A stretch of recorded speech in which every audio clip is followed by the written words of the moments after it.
Greetings, everyone.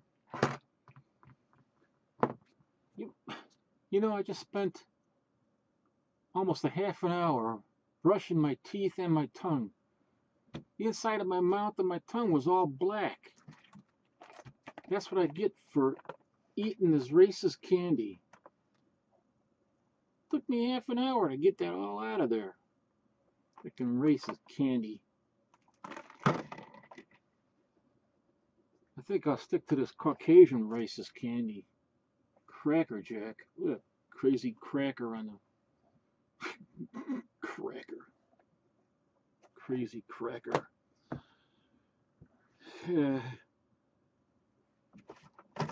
Anyway, I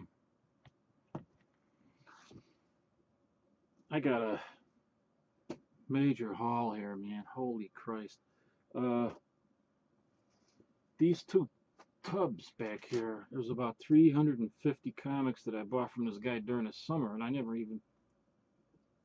haven't looked at them since. I mean, even when I bought them from this guy at McDonald's that I ran into, because he seen me reading, I had a previews there, and I had, you know, some magazine, Alter Ego, about comic books, and he asked me if I was a collector, and I said, yeah, and one thing led to another, and I bought these books from him. And he ended up living not far from where I live, and they were all haphazardly into these two big tubs back there. So when I went to his house to look at the stuff, he wasn't sure what he wanted. He was originally going to take it to a comic book store near where that McDonald's is, where I was at, but that store closed, and that's why he went to McDonald's, and I just happened to be there. So anyway, at his house, I, you know, took the stuff out of there. No, I don't think any of it was, maybe just a few were bagged. And this one doesn't look like anything was bagged. But I took them out, you know, and I organized it a little bit better, and then I put them back in there, and I was able to get a rough idea of what was in there. But it looked like there's some bronze in there and some other stuff. I didn't see anything major, but I don't know. But at any rate, there was about 350 in those two tubs, and it ended up costing me about 45 cents. About 45 cents each for each book. So I got to go through all of those. And then I got some stuff today that I got a haul from eBay, and then I also have this, which was brought over here from my other house, from the utility room, when Gimpy was here, Gimpy.250, when he was here. We started to look at some of this because there was an old box, and I had to take everything out. That box was so beat up. I have it back there. Actually, I found it. I thought I threw it out, but I got it back there. So I'll probably show it to you in the next video before I throw it out. But I transferred it out of that box into this box, and when I did that, I saw maybe about 10 books. If there's any indication from those 10 books, there's a lot of key Bronze Age issues in here.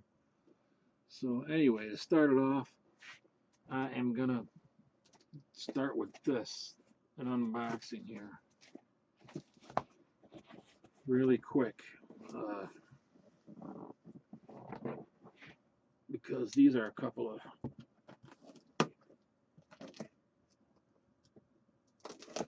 key issues that I got off of a seller on eBay. And since I paid a good price for them, I'd rather do an unboxing just in case there's something messed up. So I open it from the bottom. Cushion this.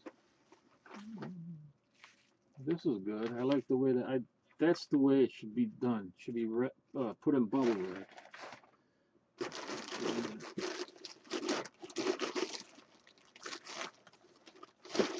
Well protected with the paper on the top.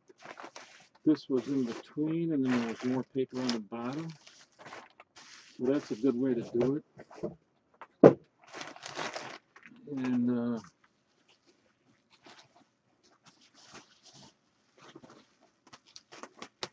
Okay.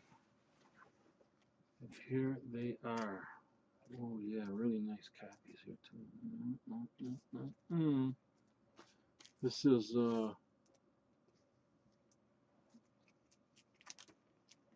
All-Star Western number 11. It's the second appearance of Jonah Hex.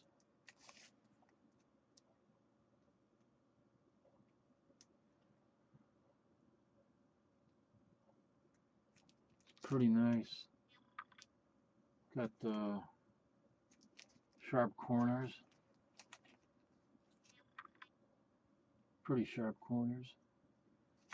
Pretty nice. Put this thing at very fine. Maybe a very fine plus a very fine to near mint actually. And then I have this number 10, All-Star Western number 10, the first appearance of Jonah Hex. And this also is in higher grade. It's got a little blunting in the corner down here and up there. This is probably in a maybe in a very fine minus. Some might rate it very fine, but I don't know. It might be very fine. I think he had it at a very fine minus. It could be. Let me take it out of here. I think the pages are supposed to be.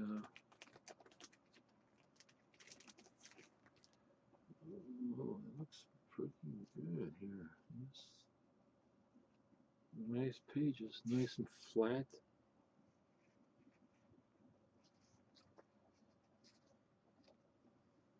Pages are nice and flat, little cream to off-white on the pages.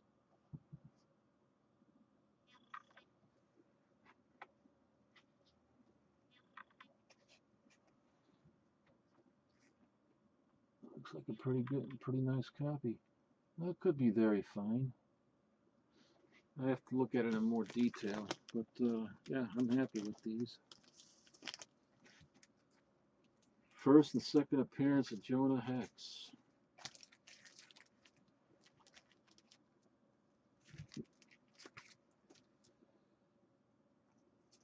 Oh, well, let me tell you, what year was this?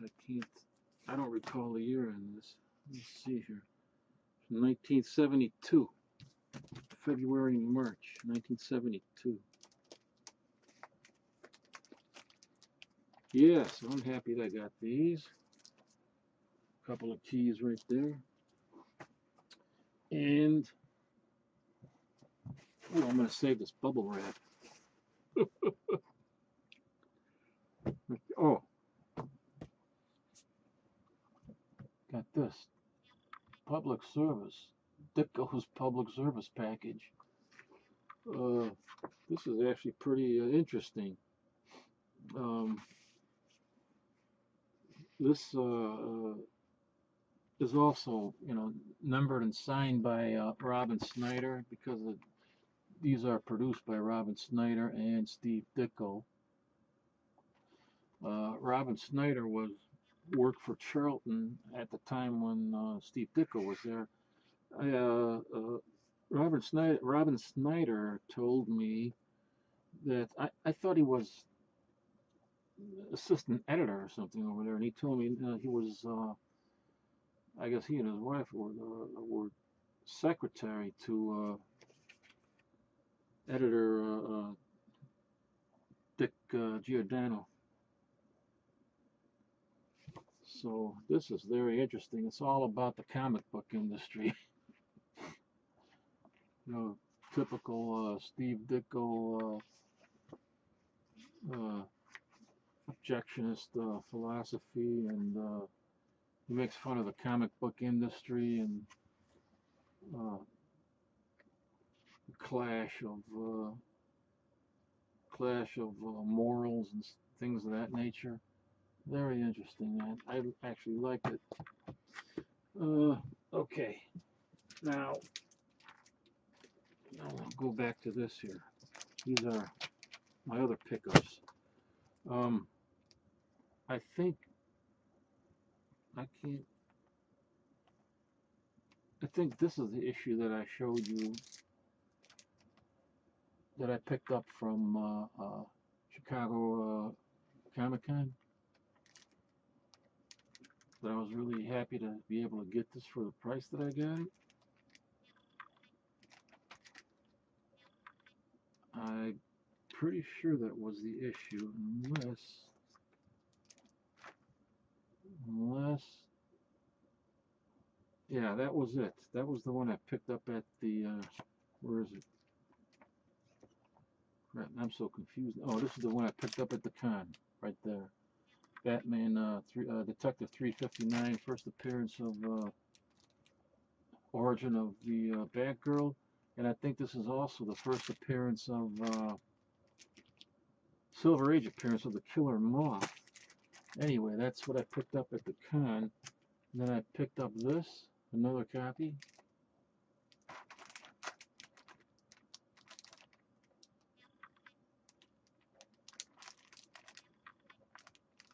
I cut a deal with this guy. He had multiple copies. Got another one.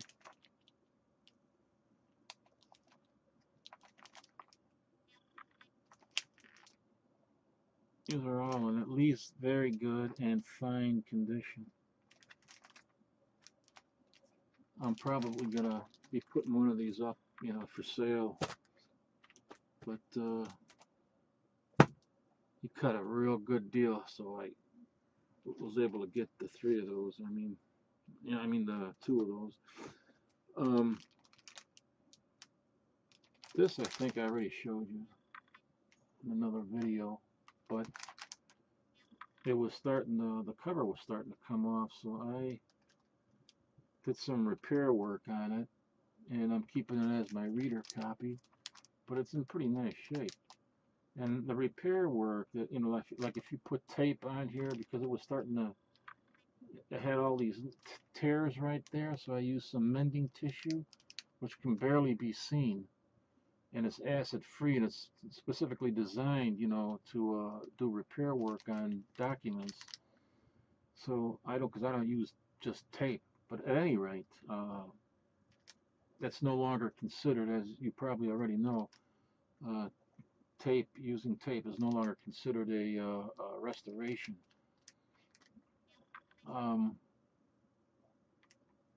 But it still would decrease. No, it doesn't decrease the value. It probably keeps it at about the same, because you're only preventing it from getting worse, you know. At any rate, it was pretty. I like these 80-page giants. 1966. Okay, then I picked up this. This is Detective 358. That's the first appearance of the Spellbinder from 1966. Pencils are by Shelley Maldoff. Shelley Maldoff did a lot of the Ghost penciling, you know, on Batman for Bob Kane. And his reward for that was to later on get fired, let go, when he was no longer needed. And a lot of the times, you know, the people confused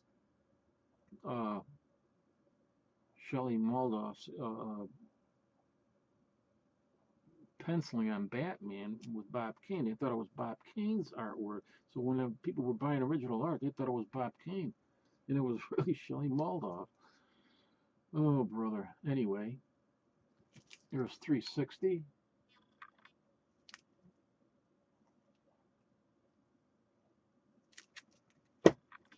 There's Detective Comics 357. Fine condition, maybe fine minus. 1966. Here's the Detective 356. Story in here is written by Gardner Fox. and I think it's probably a very good plus. Okay, it's got a little smudging going on right there in that word balloon. Next one I have is Infantino and Murphy Anderson cover, number 351. This is the first appearance of the Clue Master, also 1966.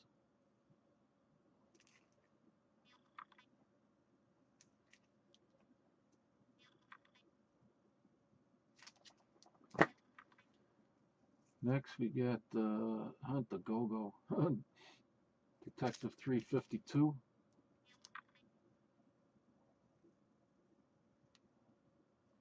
This is in pretty nice shape, except it's the centerfold is loose. The centerfold is in the form of a pinup, so probably some kid took the pinup out and who knows did what with it, but it's loose in there, but still, because the pages are pretty nice, the cover's pretty nice, it'd still be a very good. Here is Detective 353. Looks to be in fine condition. Got the Weather Wizard with the pages of the Flash.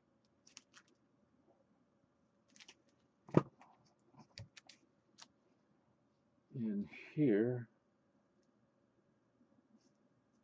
is Detective 354 as the first appearance of this guy right here. No, this guy right here. Dr. Zinzin.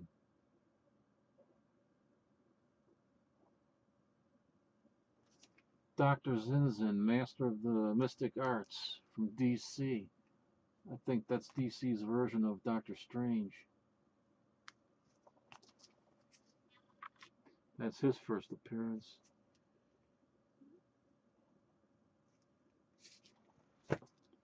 Then I got Detective 355. This is a fine to very fine condition.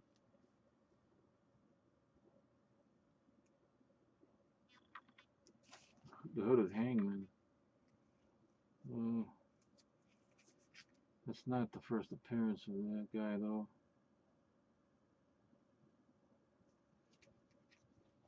It's a very nice cover.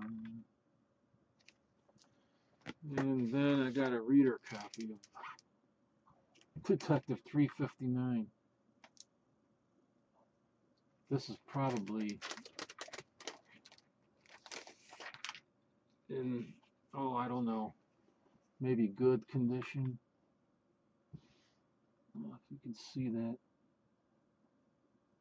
Cover's a little bit worn there, especially around the spine. Got a piece missing down here. And it's got some staining on the back. You can see it up here. You can see it on the bottom right here. Bottom staple's got some rust migration going on. And here's the inside. It looks, it's tan. It's tan to I think light, might even be light brown. No, it's not light brown, but the edges are very, very lightly browning a little bit, maybe. It seems to me. Other people might just call it tan, period, but those are the pages. So I don't know.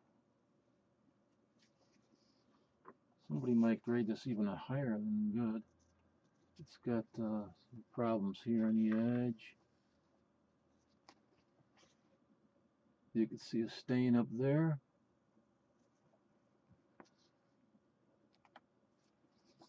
let's see if I can show you the rest of my. It might be both staples. I don't know.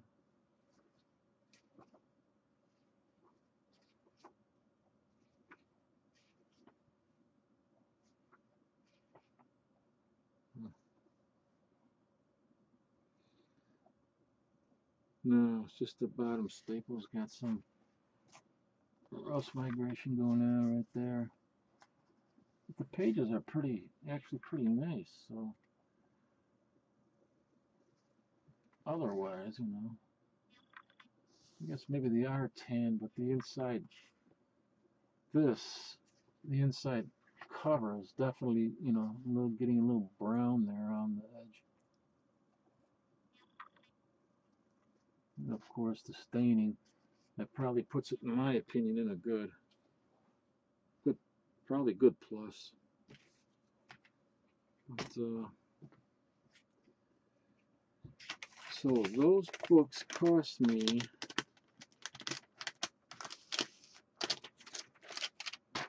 this pile of books here.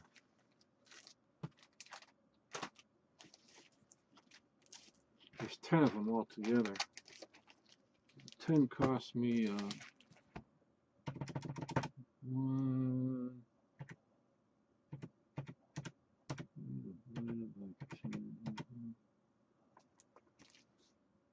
Oh, didn't need a calculator for that. Average price was $17 a piece for these 10. $17 a piece. That's, obviously I paid more for this one, but that's what the breakdown comes to if you divide it by what I paid for it. So not too bad. And can't remember where I picked this up. It could have been at the con. So I got my reader copy here, and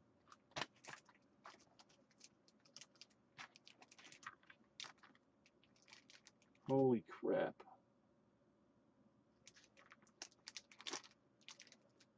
4 of those suckers, man. What am I, crazy? No, I just got a really good deal on those other 2.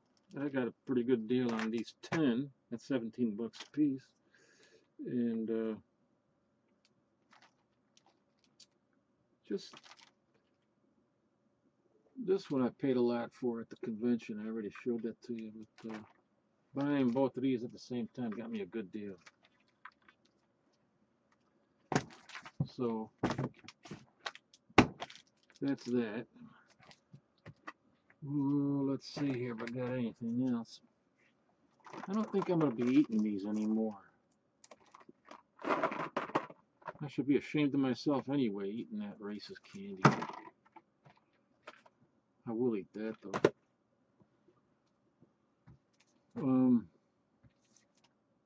Oh, this is Haunted Horror number.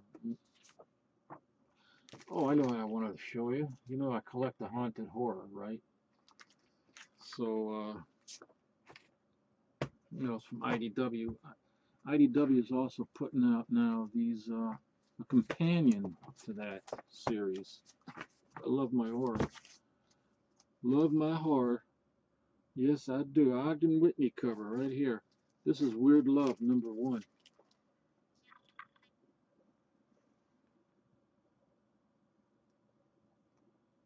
Oh my God, kinky, sick, bizarro.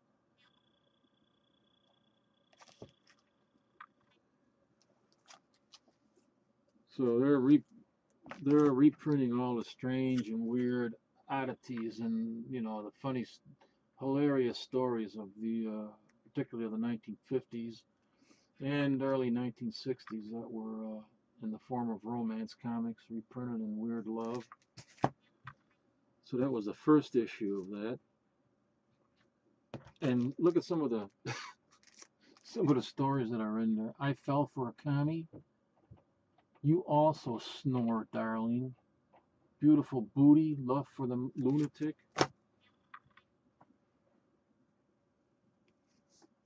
This is, here's number 2. Here's issue number 2, Weird Love, and I, what is this cover from, man? It looks like it could be a Matt Baker.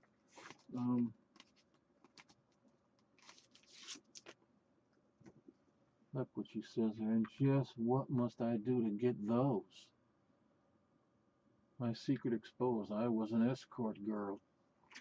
Let me see the cover on that. On the cover, True Brides Experiences number 10. Cover artist is unknown. Cover artist is unknown. But the cover is from True Brides Experience number 10 from 1955. And that looks like Matt Baker to me. But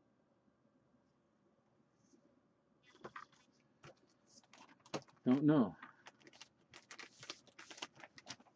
And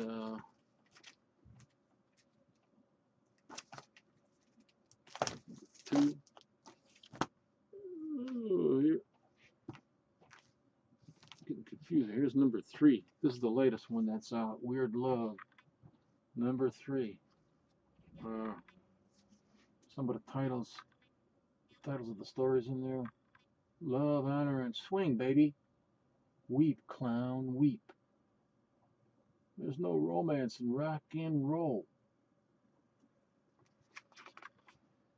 The cover on this one is from True Brides Experiences number. On the cover, True Brides Experiences number. How could it be?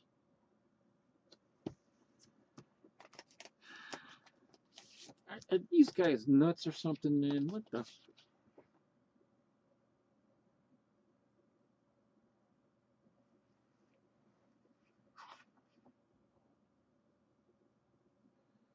These guys are crazy, man. They got to get their shit together. They're saying that this is the cover, the True Brides Experiences number 10 from 1955 with the cover artist unknown. And here they're saying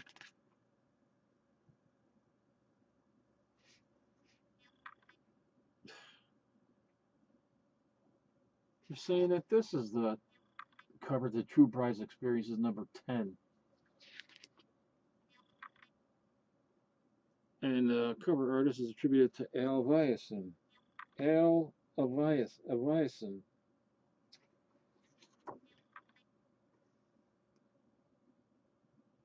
They did the same thing. They made a couple of mistakes with the covers on the horror series, and these horror series. And I hate that, man. I mean, what are they, nuts? Okay, can't they get their shit together? This is crazy.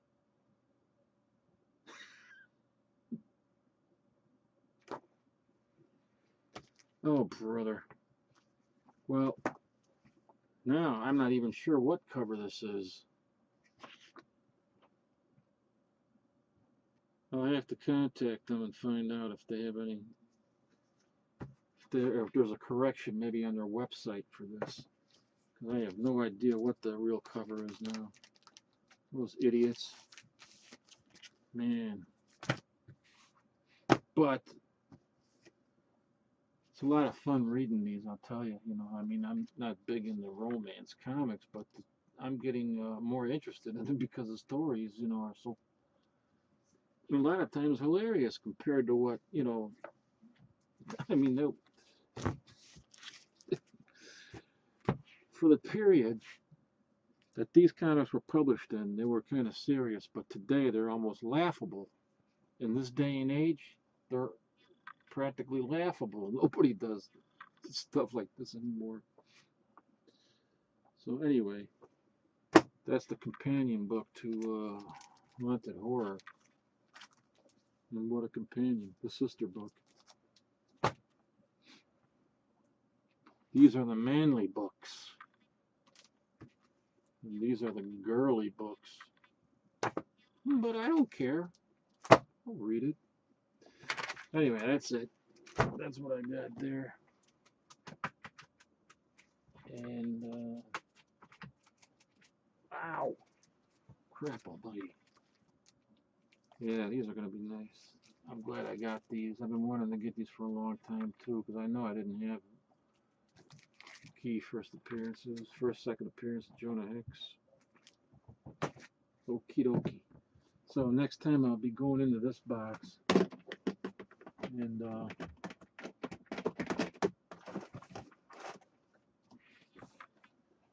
Gimpy was, when Todd and Alan were over, I pulled like a stack of these out of there, and we went through them. Oh, holy crap, I forgot that this was in there. Commandy. Oh my, holy crap, I knew I had these someplace. I forgot all about this. Commandees. Holy smokes, man. Men at War. First Wave, Windy. Joe Kubert.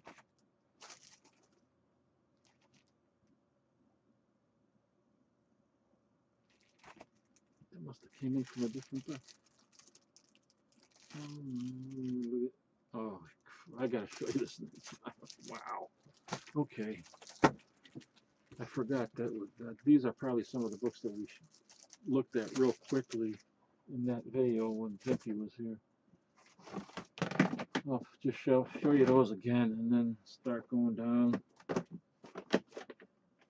Anyway, and then get to those other tubs. I can't wait to get to those other tubs and see what's in there. I hope there's something good in there.